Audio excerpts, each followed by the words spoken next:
Some volcanoes can cause apocalyptic destruction to massive areas and destroy entire cities. Others, however, can create tropical paradise islands or entire land chains. The type of volcano you are likely most familiar with is called a stratovolcano. The main other type of volcano is a shield volcano and is much flatter and broader. The primary difference between the two comes from where and how they form. Stratovolcanoes are usually the result of a subduction zone where two tectonic plates meet and smash into each other. The heat generated by the subducting plate causes lighter minerals within to rise to the surface. When this happens on a continent, it forms mountain chains with mighty volcanoes such as the Rockies with Mount St. Helens, while oceanic plates create chains of volcanic islands such as Japan with Mount Fuji. The destructive power and conical shape of stratovolcanoes mainly comes from the type of lava that erupts from them, which is often rich in strongly bonded silica and very viscous. This lava may not flow very well, but it is very good at building pressure. Once the pressure breaks, ash and debris can be thrown miles into the atmosphere and spread over an entire continent. In extreme cases throughout prehistory, this ash has been able to block out the sun for extended periods.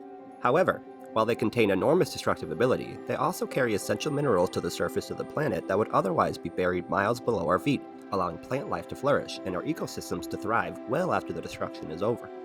Shield volcanoes are often much less extreme in their destruction.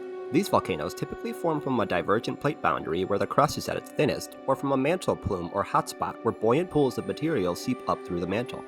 The lava that bubbles out of the crust in these areas, mainly basalt, is much less viscous than that formed at convergent boundaries, so it can flow much more quickly once it reaches the surface instead of either staying in one location or building in pressure until it's launched into the sky.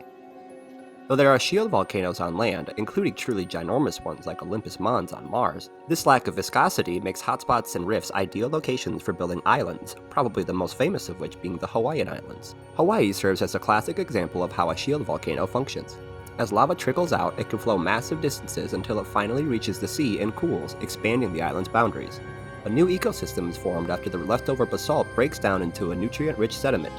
With a lack of destructive explosions and a constant supply of materials from deep within the earth, plants and animals alike can thrive in an idyllic land that keeps on growing. So, while all volcanoes may hold certain similarities, not all function the same.